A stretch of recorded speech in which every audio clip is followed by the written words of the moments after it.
Welcome to the World Builders Anvil, episode 111. Color? What about color? Yeah, we'll just go with that. Don't know where to start building your fantasy world? Do you need more? Does it make sense? Forget any worries and become a crafter of imagination. This is the place that will help prime your mind. Now, it's time to heat up the forge, break out the mithril ingots and hammer. Welcome to the World Builders Anvil. I'm your host, Jeffrey W. Ingram. Let's sup from the mug of Java and build. Welcome back. As always, I'm Jeffrey W. Ingram. And I'm Michael Miller. And this is the World Builders Anvil, the show where we talk about stuff that we want to and we tie it back to world building. Or at least we try really, really hard. Today's topic is, what about color? Yeah, and actually, unlike my intro there, we actually kind of have an idea. We both had a very similar thought on what we want to talk about because color is very important. And I don't know if it's just from my previous searches and Uncle Google knows me, but when I started typing in psychology of, color was the first thing that came up as a suggested search.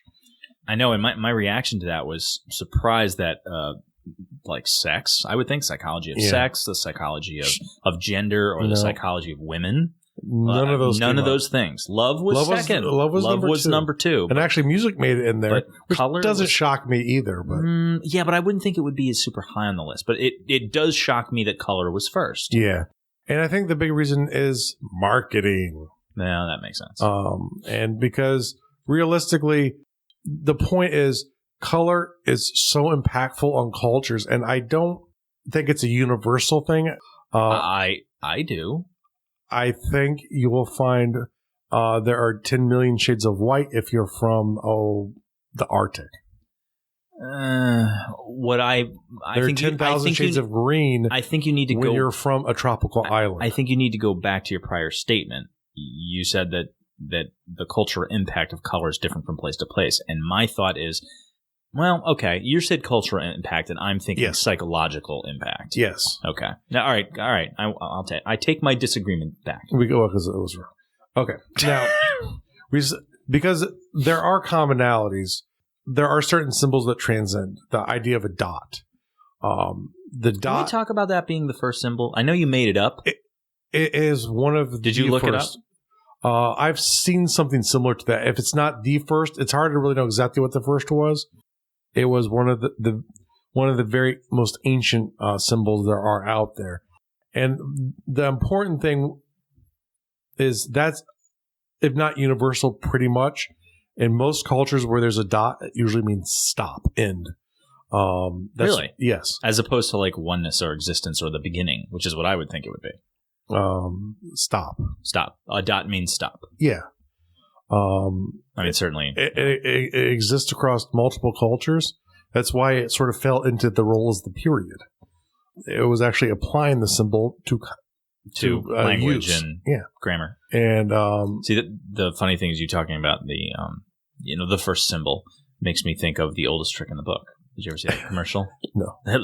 The oldest, there's two guys sitting around like a scribe, and they're writing a book, and it's like the oldest trick in the book. Lookest thou over there? And the guy turns, ha! Made you look. That's the oldest trick in the book. Trick in the book, and that's actually, I saw that somewhere too. Yeah, cracked me up. Which is the second oldest trick in the book. Okay, what do you think the oldest color is? I'm going to go with black because black is actually not a color. I'm going to go with neither a color. Is white. They're colors. No, they're not. Yes. No. Yes.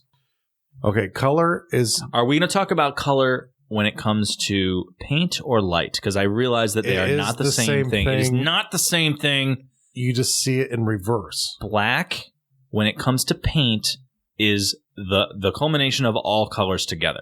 Whereas it is the absorption of all colors. Whereas when it comes to light, it is the absence of all colors. Yes. It is the reflection. They are all simultaneously being reflected from the surface when it's a pure white. When it's a pure black, they would all be utterly absorbed. Wouldn't it be the other way around if they were if all the colors were being reflected? Wouldn't you just be? It would be you're saying that would be white, being reflected in the surface of what you're looking at. I would think that would be black because it would be all of the colors, and thus you wouldn't be able to identify any one of them. Well, Google it and prove me wrong. I'm not going to prove you wrong because I'm not going to argue the science of how the eye works and how light works. It's the opposite of what you think. And that's how I remember it, because it was the opposite of what I thought. Yeah, but colors are hugely important. They have a massive impact. I'm actually looking right now, and we're going to jump right into psychology of it for a bit. Think about the brand of companies you know. They typically pick the color of their brand. They absolutely based off of a feeling that they want you to get from it. Take a look at some of your major. You know what? Go down the cereal aisle and take a look at like your major, the different food things. You'll see a lot of. Look at all of the major. What do you call it? Fast food logos. Mm-hmm. McDonald's, red and yellow. Wendy's, red. Burger King, red, yellow, blue. Mm-hmm. You know, it's a lot of reds, yellows, and blues for the big ones. And now here's the basic list here: Coca-Cola, red; of Pepsi, colors. Red and blue. And they say red is typically the emotion of excitement and boldness, and that's the thing that the brand at least wants you to get from it. Now, you might not always feel it. Like, I don't get excitement when I see Avis, but that's what they're trying to exude. If you look at their marketing, that's what they're trying to sell. Orange is friendliness, cheerfulness, confidence. Nickelodeon, orange. Hooters, orange. Amazon, little orange thing underneath it. And I know all this because on this little infographic I'm looking at, it has all of these things. Has all the logos there. Nikon, Subway, Shell are all yellowish, which is optimism. So gold, yellowish optimism. Part of UPS is that as well. Creativity, wisdom. Wait, UPS? The new logo, the brown with the gold swoosh. I was going to say, I thought it was brown. Like, what can brown do for you? Brown, solid. What does brown portray? Because they've been all about brown. They don't have brown all here. Those years. I don't want to say what I think because it's not listed here. They don't have a psychology of brown? Look that up. It says R. Kelly. I don't know what that means. It says R. Kelly? I have no idea what that means. I think you're kidding. Shouldn't that be yellow? Purple is creativity, wisdom, imagination. So if you're creating a website and people are swashing purples up there, that's supposed to be what it's want to exude from you. What exactly. You to tap into. Yeah. Blue is trust, dependability, and strength. There's also like these are how you're supposed to be reacting to the color based on that context. But I know there's also I'm sure it's another branch of this where they talk about the psychology of color. In interior design and when you're painting rooms, like they recommend blues for a calming feeling. It's funny that the color, like, it's a different kind of blue. It's not like not blue. Primary blue. It's like a lighter blue. These are all primary colors that they're talking about here. Because like you think about some of the language of color description, you're like, oh, green with envy. Yeah. Or green with, what is it? Jealousy is green. And then, but that's a cultural interpretation. It is, and I want to get into that. But like say, oh, well, you know, I'm feeling blue today. You know, like it's a color, it's a depression color. They always portray, look at blue, what was sadness? You're feeling blue. I'm feeling blue. Sadness was blue. Yeah, the blues. Perfect. But blue is supposed to be a happy, calming, comfortable color. Trust, dependability, and strength equals depression. I don't know. Well, sure. but once again, when they talk about the psychology of things, it's the base level feelings. And let's say that these are all universal, because like your first reaction, we need to your initial response. thought and seeing it. And we're talking about primary colors here. The idea is that the shared experiences of the culture are going to add their own twist to it. And sometimes even the phrasing, you know, it made you blue, might not have anything to do with the actual color itself. It's possibly just a word usage that ends up being that. Yeah, vernacular. Yeah, of course. Green is peaceful and health. And I guess the silverness is balanced and calm. Apple being the big one there. So the idea is there are these psychologies, these things that happen at a subconscious level when you see the actual color that they're talking about. And whether or not it exactly works, I have no studies. Of course it works.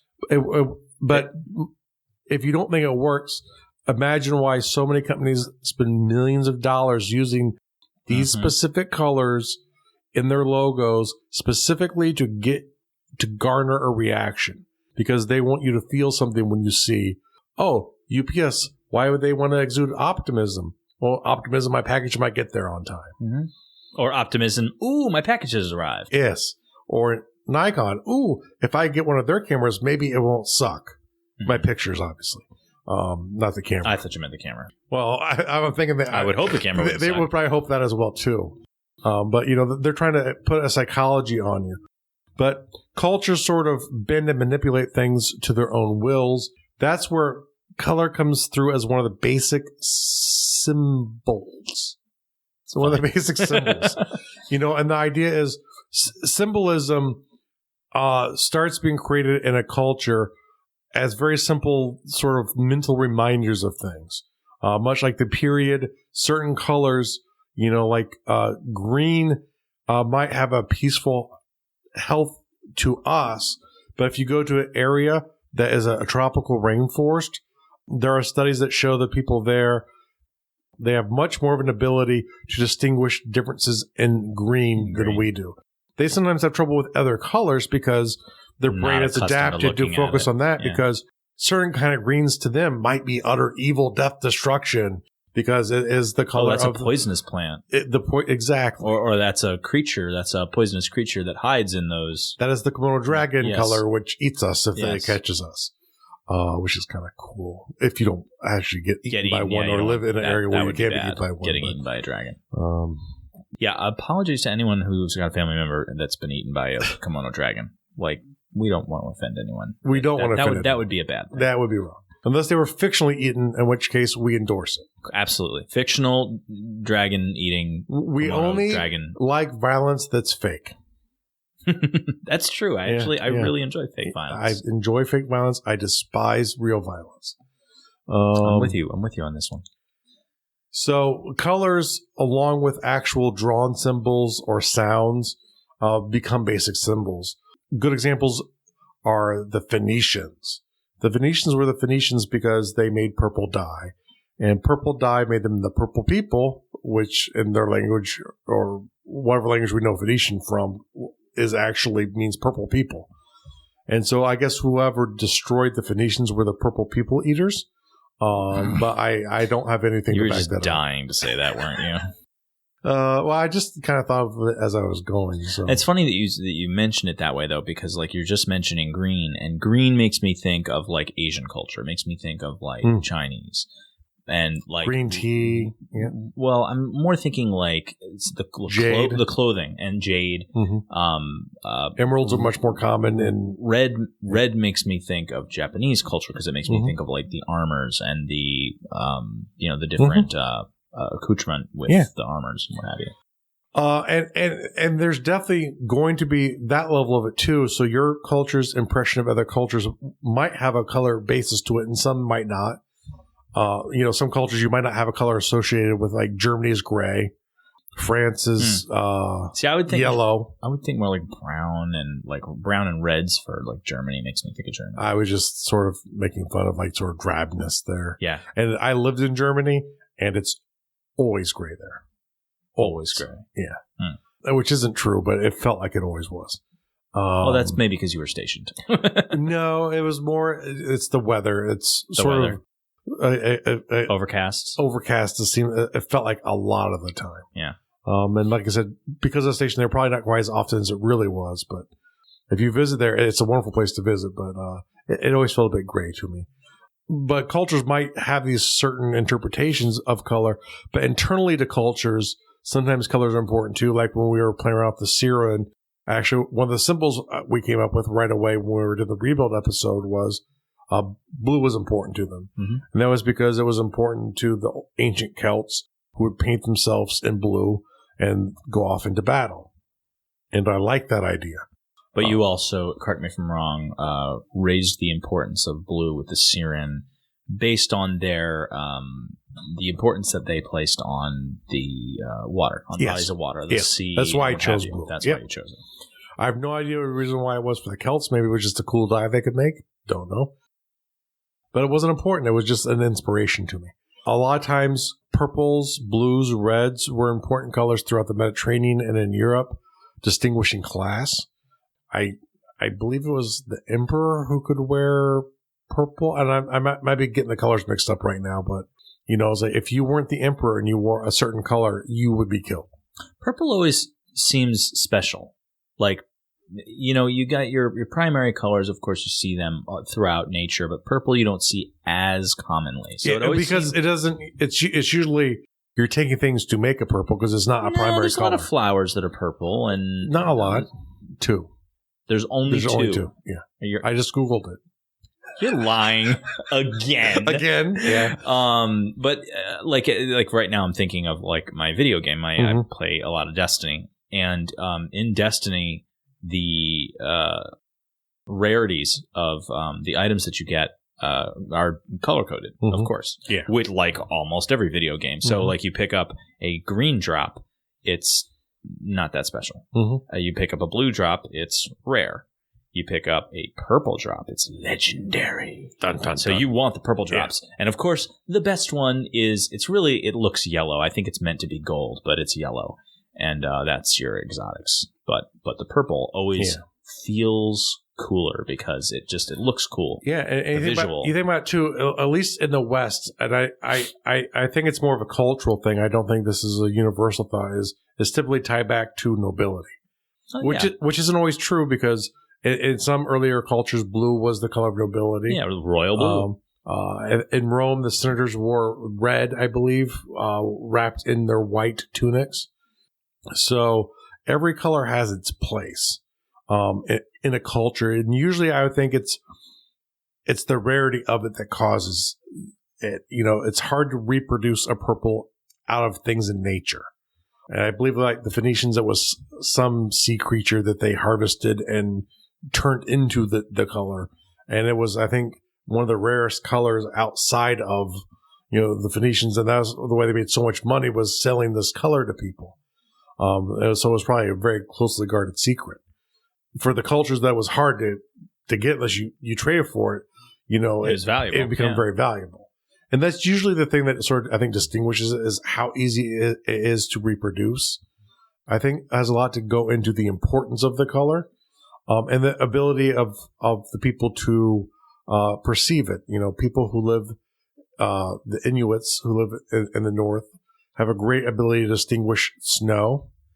They have a great ability to distinguish ice. They have so many different, I think it's like 27 words for different variations of ice and snow, where we have 2. Yeah. And the thing is, for them, they can actually see it and pull it out visually because that's what dominates where they live. There are probably other colors that they're also not so good at distinguishing between. But the ones that they can that aren't common, those are the things that are going to stand out. You know, like, and I'm making this up, I don't know if, you know, but let's say red. Let's say they can, they can perceive red. So you put something red out to, maybe that could become valuable to a society like that.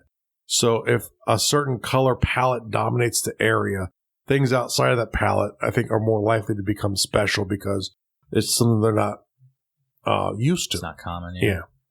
Stepping back to the psychology for a second, and this is the nerd in me. This is the symbolism that I play. Well, not only that I place, but the creators of all of it, and also the fact that you are wearing a Flash T-shirt. I always think about the classic 3-color uniform of a superhero, and not always 3-color. It's a lot of times it's primary colors. A lot of primary colors, but you think about how impactful the big.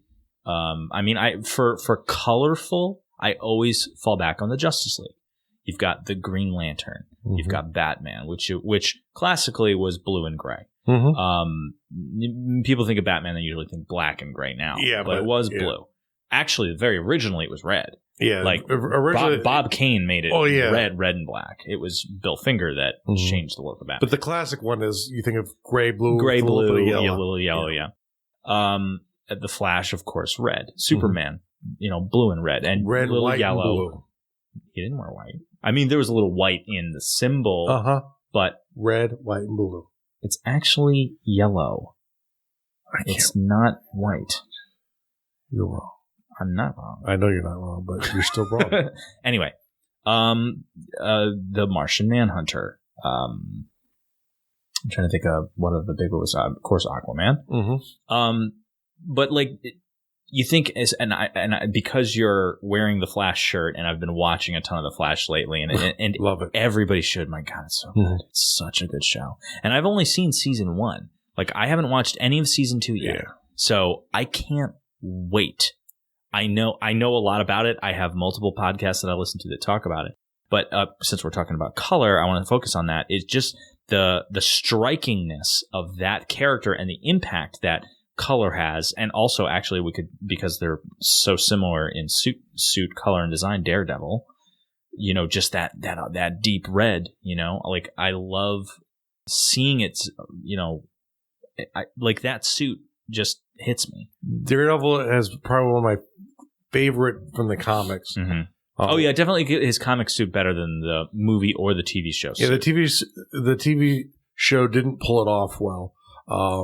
I actually liked what he was wearing prior to the Daredevil suit better, because the first time he showed up on screen, I'm like, oh my gosh, he looks like just like Iron Fist. Iron Fist. Yeah, I was like, that's what Iron Fist should look like. Mm-hmm. But I love the Iron Fist look, so I was like, that's totally awesome. Mm-hmm. So yeah, I'm glad we both caught that one. Yeah, I was good. I'm impressed that you did. I didn't know if you were an Iron Fist fan. I loved Iron. You know that Iron Fist is coming.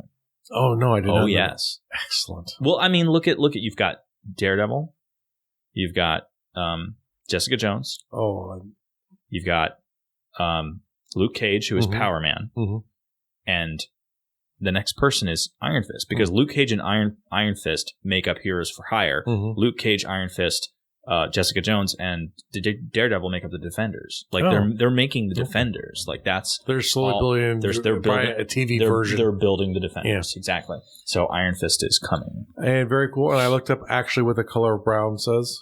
It is the color of security, protection, and material wealth. That makes sense for brown UPS. with yellow makes a lot of sense. Makes a lot of sense on a psychological level for colors. What you wanted. I was trying to read Jeff's writing. But how is the color used? See, I think that should say, how is the color used in your world? Like, is that what you meant to talk about there? Or? Well, within a context of it being used. So, like, example, you know, when you talk about purples, you know, for royalty, you're talking about usually a piece of clothing, like a cape or a sash. So it's like is the color being used like as a wall decoration, as a wall paint, as an article of clothing, as a piece of jewelry? Like, how literally how's it being used? Yeah, maybe it's food coloring. Who knows? Yeah, I was thinking of that more like, how is it affecting a culture, not how is it affecting an individual? So, well, I mean, we were talking about earlier. I mean, that's kind of what we were talking about, was the idea of, you know, the color stuff doesn't affect them, but, you know, unless you're like Superman and it's the yellow sun and you end up in a... That's true. Or if you're Green Lantern and you can't affect yellow. That really affects him. Well, it depends, unless you're the old one where it's wood. Actually, that was a Power Girl. The original Iron Man, Alan Scott, it was wood, not yellow. Did you say Iron Man or... I might have said Iron Man. You said Iron Man, but you meant to say Green Lantern. Yeah. The original Green Lantern, his weakness was wood? Was wood. I don't get it. Yellow makes more sense. Yeah, yellow makes more sense. That's probably why they changed it. Did you ever see the one where Batman, he had to have a conversation with Green Lantern, and they were kind of at odds for some reason, and he invited him someplace to talk with him, and it was like all yellow. Everything was yellow. His suit was yellow, the bar. Like, they were in a bar, and everything was yellow. Batman always has the contingencies. Always.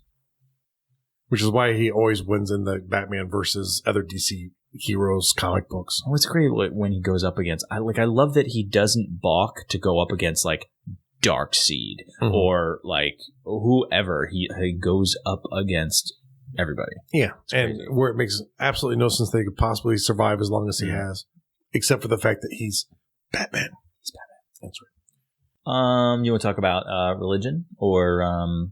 Let's talk about the reach of the color, and this is kind of important, and this is something to think about, and trying to apply logic when you're doing this, when you're making a color importance to a culture.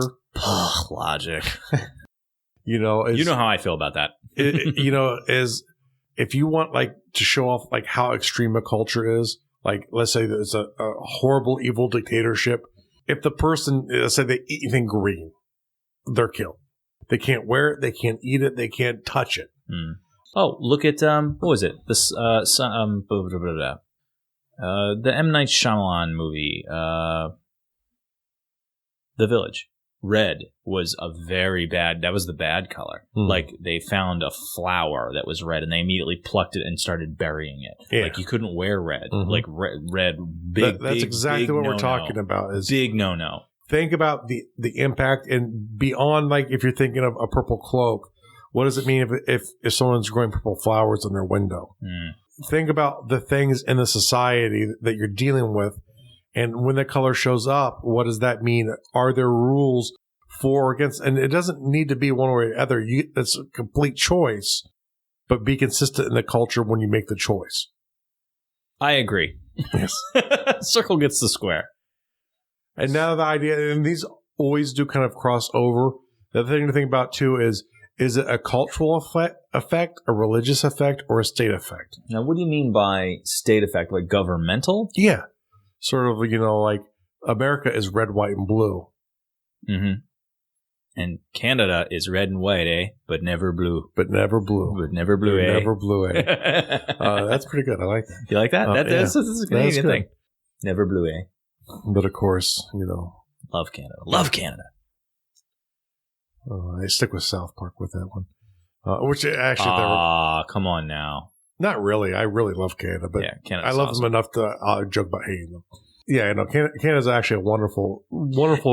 That's why Americans always lie and say they're Canadian when they're overseas. I don't know if I'm sure some. Like, there are certain countries that come to mind when I think about it, like how they appear. Because, of course, I grew up in the United States, so I didn't grow up in, like, Puerto Rico or South America. Puerto Rico is part of the United States.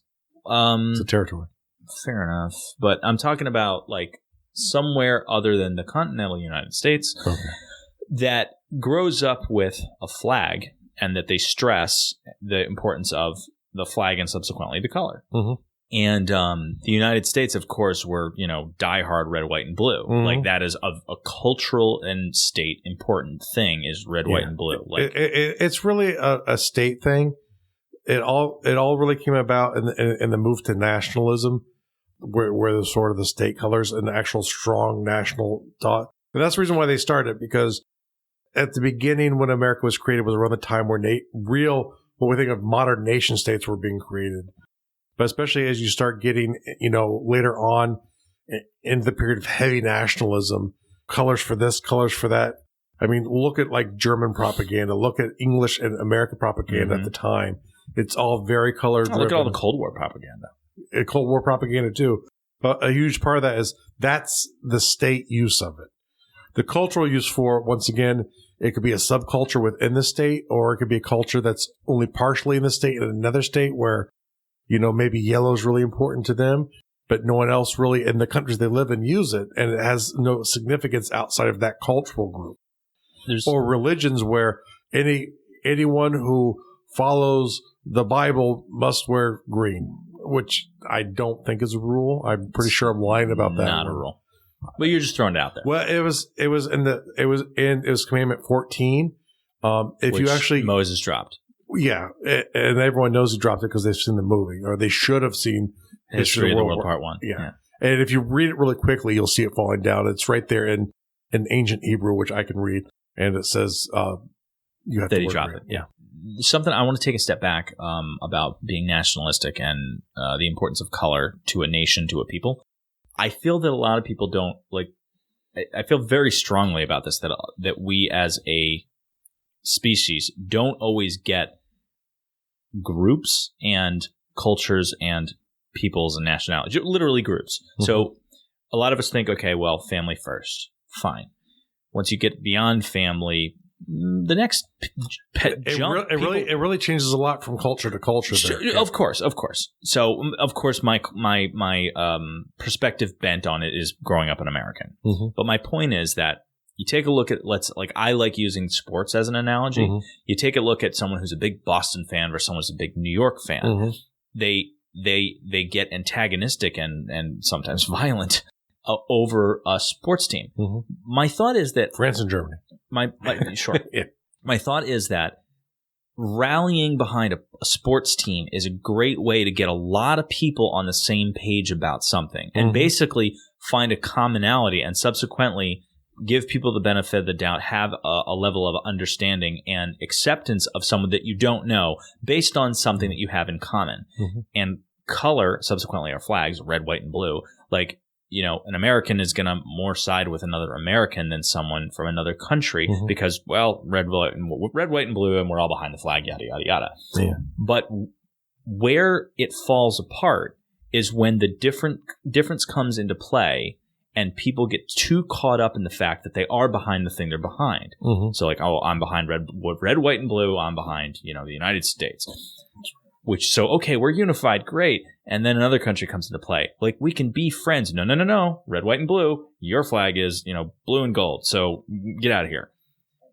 And I feel that we have all these symbols, whether it be a Boston sports mm-hmm. team, the state you come from, the country you live in, and all these things that pull us to, all these things are pulling us together and at the same time creating a dividing line. Yeah, and things have been taken too far, you know, like, you know, as a veteran, one of the things that really disturbs me is this idea of super patriotism, where it's red, white, and blue is always right all the time. Nothing we do is wrong ever.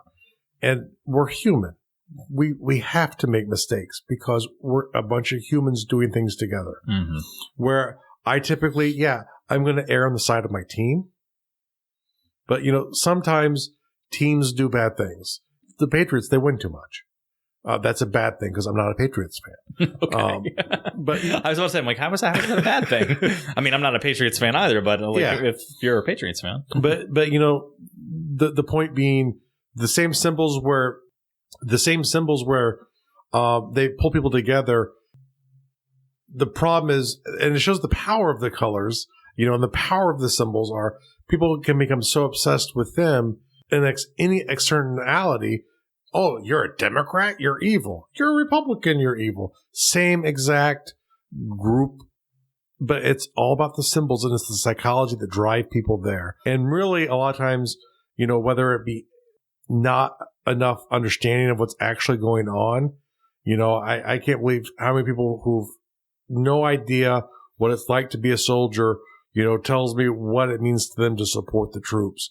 And from my perspective and from the soldiers I know, from the other veterans I meet, how absolutely different that means to most people, especially once they become veterans. Mm. And the reason I bring this up is understand that these things where they seem simple and you don't think they influence you, there's a reason why a bunch of companies use yellow. There's a reason why the Republicans and the Democrats have a logo. There's a reason why they try and associate with different kinds of things in your life. The symbols in your life have a lot more power than what you even understand. And I'm no different than you. It's easy for me to have perspective over you when you do it, but it's really hard when I'm doing it and I don't know I'm doing it. Mm. And these things are so powerful. That's the reason why they're done. That's the reason why 1,000 years ago, people didn't even think about nations as in the way they do now. They think of the English as in the English people, that cultural group, and it happened to be in that spot that became England, the state, and then finally the nation state, the super powerful thing. These things are really powerful, and think them through, but ultimately realize that when you're creating fantasy, don't overthink these things to the point either where I'm just not sure how white's going to work here, where it starts getting in the way of delivering the stories, or you know, what's the point of world building ultimately? I think that it's pretty fair to say that you and I come from the same perspective when it comes to world building, where like we love to get into the facts. I mean, we're sitting here talking about the psychology of color. Yes. We love the facts about it from an educational standpoint. Exactly. Yeah. But the bottom line is, if you want to use a crowbar to make it work in your story, I'm fine with that. Like if you make it interesting, I don't care if it goes against the grain of what logic states. Exactly. If you can make it in the logic of the story is not the same as the logic of the universe. Mm-hmm. You know, you might live in a world absent of color, and what would that mean? Probably no difference, but who knows? I mean, that's the beauty of imagination right there. So no, look at the movie Pleasantville. Yes. Watch. That was the black and white one, right? You know what? I'm going to tack that on to whatever the real world task is. I'm tacking that one on. Well, it's much better than the one you came up with for this episode. What was it? Well, hold on. Don't read it. I'm reading it to myself. Okay, very good. So the thing is, use color in your world. And the reason I always talk about symbols, if you have symbols and you don't need as many as actual cultures and states do, make up some symbols, because symbols really not only will identify and give your cultures a cohesiveness, it'll also make it easy for the people who are reading the story to identify into where they go, the crooked square, those are the bad people. And they will actually start making those same kinds of associations to, the evil society that uses the crooked square, whatever that is. It's a rhombus. It's technically a diamond. Or what's the other word I'm looking for? Not rhombus. What's the trapezoid? That's trapezoid. Which one's a rhombus? I don't remember. Who cares? I care. That's why I'm asking the question. We're not into the science here. This isn't the space episode. Right, we'll make you create a solar system by the math. We're talking about two-dimensional shapes, not three-dimensional shapes. So we're talking geometry, not space. Yes, but I'll make you do massive space equations if you. Yes, I'm sure you do. Neither of your points answer which of those shapes is the one I'm trying to name, and I'm pretty sure it's rhombus. Okay, sure. Fair enough. I'm gonna look it up later. You better. I'm gonna text it to you at like 3 a.m. It's a rhombus. It's okay. My phone doesn't go to my bedroom. Curses. Okay. Foiled again. And as foiling goes, remember, do not foil yourself in these things, but realize the symbolism works not only for the cultures, but to the people. So when you make symbols that are easily identifiable for races and cultures and characters in your book, those will transcend to the people who are reading it, or if it's a game, same thing. Well, and also, let me add something. If you intend for a given culture to have a given color be important to them and have it mean something that it does not mean in, our world and to what our readers would expect it to mean, explain it. Go over the top. And go over the top. Yeah. Like really impress upon them. Like if red is like the flower, it probably works in the movie because you visually see them panicking and stuff like that. Right. But if like we think of red's the color of passion and love. Like if red is actually a color of depression and anger, or like something totally different, then you really are going to have to impress upon that. Upon the reader, because they're going to have, if your language is colorful and if you're writing a story, it should be. And by colorful, I mean descriptive and immersive. They're going to create a visual representation. They're gonna paint a picture in their head. Mm-hmm. And if it looks like the colors you're describing, their psychology is going to react to that. Mm-hmm. So if you need their psychology to be something else, make sure to explain it. Yes, and over the top. On to the world-building task of the episode. And I would love to tell you what it is, but I can't read Jeff's handwriting. So I'll Jeff, will you tell me what the world-building task is? Understand the importance of the color to your world and to the people interacting with it. It's a good one. I like it. Understand the importance of color. And now I'm going to make you do the real-world task because I think it's kind of lame and you made it up.